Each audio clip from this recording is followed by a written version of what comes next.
మొత్తము హైదరాబాద్ నగరంలో ఉండే కాన్స్టిట్యున్సీలలో అంబర్పేట కాన్స్టిట్యున్సీ మూసీ ప్రవాహక ప్రాంతంలో 5 కిలోమీటర్ల వరకు ఉంటుంది అధ్యక్ష. అయితే మన సహచర ఎమ్మెల్యేలు గత 10 సంవత్సరాలలో ఏం చేసిండ్రు అంటున్నారు అధ్యక్ష. నేను వాళ్ళందరికీ మా బ్రదర్స్కి అందరికీ రిక్వెస్ట్ చేస్తున్నా ఏంటంటే, మీరు 2 సంవత్సరాల నుంచి రిపీట్ చేస్తూ ఉన్నారు. ఈ గత 10 సంవత్సరాల గురించి మర్చిపోండి. ఈ 2 సంవత్సరాల నుంచి ఏం చేసిండ్రు, ఇంకా 3 సంవత్సరాలు ఏం చేయబోతున్నారు, ఆ విషయం చర్చించుకుందామని నేను వాళ్ళందరికీ రిక్వెస్ట్ చేస్తున్నా అధ్యక్ష. మూసీ పునరుజ్జీవము నాగేందర్ అన్న మాట్లాడిండు. కొరియాలో నీళ్లు మంచి నీళ్ళలాగా ఉంటాయి, తాగే నీళ్ళలాగా ఉంటాయి. అతను పోయి చూసి కూడా వచ్చిండంట అధ్యక్ష. మా అంబర్పేట కాన్స్టిట్యున్సీలో మూసీలకు పోయే నాలాలు కొన్ని వందలు ఉన్నాయి అధ్యక్ష. ఈ వందల నాలాల నుంచి నీళ్లు, అది స్టామ్ వాటర్ డ్రైన్ కావచ్చు, లేకపోతే డ్రైనేజ్ వాటర్ కావచ్చు, ఇవన్నీ కూడా మూసీలలో పోతున్నాయి. అయితే గత ప్రభుత్వము ఇప్పటి ప్రభుత్వము ఎస్టీపీలు చాలా భారీగా డబ్బులు పెట్టి ఎస్టీపీలు కట్టబోతున్నారు అధ్యక్ష. కట్టారు, కొన్ని కట్టబోతున్నారు. అంటే స్టామ్ వాటర్ డ్రైన్లకు వెళ్ళి మరియు డ్రైనేజీలకు వెళ్ళి వచ్చే నీళ్లు ఎస్టీపీలకు పోతే ఎస్టీపీలో శుద్ధి అయ్యి మళ్ళీ మూసీలో కలుస్తాయి అధ్యక్ష. అయితే మొట్టమొదటగా మనము గోషామల్లో కానీ, మలక్పేటలో కానీ, ఎల్బీ నగర్లో కానీ, అంబర్పేటలో కానీ, ముషిరాబాద్లో కానీ, మిగతా కాన్స్టిట్యున్సీలో ఈ నాలాలను అభివృద్ధి చేయకపోతే ఇదే డ్రైనేజ్ వాటర్ మళ్ళా మూసీలో కలుస్తుంది. మన ముఖ్యమంత్రి గారు 1,50,000 కోట్లతోటి మూసీని డెవలప్మెంట్ చేస్తామని అంటే, మీరు ఈ నాలాలు డెవలప్ చేయకుండా 1 కోటి 2 కోట్లు ఒక్కో కాన్స్టిట్యున్సీలో డెవలప్ చేయకుండా మీరు కోట్ల రూపాయలు మూసీలో పెట్టి వేస్ట్ అని నేను చెప్తా ఉన్నాను అంతే.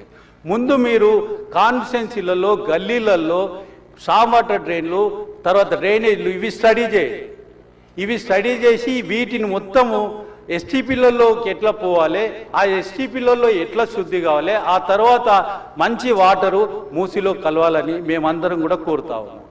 అయితే నేను ఒక 10 నెలల క్రితము ఇక్కడ ఆఫీసర్స్ ఎన్క్లోజర్లో ఎండి గారు ఉన్నారు అధ్యక్ష, వాటర్ వర్క్స్ ఎండి గారు. 10 నెలల క్రితము మా దగ్గర ఒక 10 కోట్ల రూపాయల వర్క్స్ డ్రైనేజు స్టామ్ వాటర్ డ్రైన్లకు నేను అప్లై చేస్తే, ఎస్టిమేషన్స్ ఇస్తే ఈ రోజు వరకు కూడా శాంక్షన్ చేయాలి. మీరు లక్షల కోట్ల రూపాయలు పెట్టేది ఎందుకు అధ్యక్ష? కాన్స్టిట్యున్సీకి ఒక 10 కోట్లు పెట్టి ముందు డ్రైనేజ్ వ్యవస్థ సరిగ్గా చేయండి. అది చేయకుండా మీరు 1,50,000 కోట్లు మూసీలో పెడతా అంటే దానికి ఏమన్నా అర్థం ఉందా అధ్యక్ష? ఒక్క కాన్స్టిట్యున్సీ ఏదైనా ఇక్కడుండే హైదరాబాద్లో ఉండే ఎమ్మెల్యేలను నేను రిక్వెస్ట్ చేసి అడుగుతున్నా, మీరు అడగండి అధ్యక్ష. ఒక్కరికన్నా 1 కోటి 2 కోట్ల రూపాయలు మా ఎండి గారు వాటర్ వర్క్స్ వాళ్ళు ఇచ్చారేమో అధ్యక్ష. 6 నెలల నుంచి అతని దగ్గర పెండింగ్ ఉంది. మీరు మూసీని ఏ విధంగా పునరుద్ధరిస్తారు అధ్యక్ష? మూసీలో గబ్బు వాటరు ఇవన్నీ మా ముషిరాబాద్లో, అంబర్పేటలో, మలక్పేటలో ఇవన్నీ తిరుగుతూ ఉన్నాయి. పార్టీ ఎమ్మెల్యేలను అడిగారు. ఇంత ఘోరం వ్యవస్థ ఉన్నప్పుడు మీరు ఎండి గారు ఏం చేస్తున్నారు అధ్యక్ష? మేము పోయి బతిలాడినా కూడా, రిక్వెస్ట్ చేసినా కూడా ఆయన శాంక్షన్ చేయడు. ఏమని 10 సంవత్సరం నుంచి మేము తిరుగుతూ ఉన్నాం. మీరు మూసి పెద్ద ప్రాజెక్టు పెట్టుకున్నారు. పెద్ద మా నాగేందర్ అన్న, మల్రెడ్డి రంగారెడ్డి అన్న చాలా గొప్ప విషయాలు చెప్పారు. మేము కూడా అంగీకరిస్తున్నాం. మాకు 5 కిలోమీటర్ల వరకు ఉన్నది. మూసి డెవలప్ చేయండి, మేము మీ అందరికీ సహకరిస్తాం. కానీ మూసి ఎప్పుడు డెవలప్ అవుతుంది అధ్యక్ష? ఈ నాళాలన్నీ, ఈ మురికి నీళ్ళన్నీ, ఈ డ్రైనేజ్లన్నీ మూసీలో కలుస్తాయి. ఆయన శాంక్షన్ చేయడు. మీ ద్వారా నేను ఈ రోజు రిక్వెస్ట్ చేస్తున్నా, తన దగ్గర 10 కోట్ల రూపాయల పెండింగ్ ఉన్నాయి, అవన్నీ శాంక్షన్ కావాలని మీ ద్వారా నేను కోరుతా ఉన్నాను. మంత్రి గారిని కూడా రిక్వెస్ట్ చేస్తా ఉన్నాను. డాక్టర్ రామ్మోహన్ రెడ్డి గారు. థ్యాంక్ యూ అధ్యక్ష. అధ్యక్ష, మన వికారాబాద్ ప్రాంతం నుంచే యొక్క మూసీ రివర్ అనేది అనంతగిరి గుట్ట నుంచే స్టార్ట్ అవుతుంది అధ్యక్ష. వికారాబాద్ నుంచి నా పరిగి నియోజకవర్గం పూడూరు మండల్ ద్వారానే ఈ మూసీ రివర్ అనేది స్టార్ట్ అవుతుంది. నా రిక్వెస్ట్ గౌరవ ముఖ్యమంత్రి గారికి ఏంటంటే, మన వికారాబాద్ ప్రాంతం నుంచి స్టార్ట్ అవుతున్నది కాబట్టి మన ప్రాంతం నుంచి కూడా మూసీ ఆధునీకరణకు సంబంధించినటువంటి పనులు వికారాబాద్ ప్రాంతం నుంచి స్టార్ట్ చేయాలి.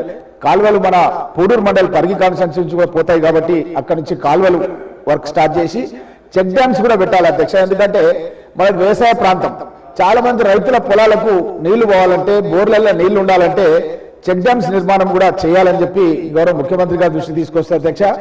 అదేవిధంగా అధ్యక్ష, ముఖ్యంగా ఏంటంటే మన ఈ మూసీ ఆధునికలో భాగంగా చాలా డెవలప్మెంట్ వర్క్స్ అయితే ప్లాన్ చేస్తారో దాని మూలంగా చాలా మంది టూరిజం, చాలా రాష్ట్రాల్లో టూరిజం పైన, డెవలప్మెంట్ పైన చాలా నిధులు రాష్ట్ర ప్రభుత్వానికి వస్తున్నాయి అధ్యక్ష.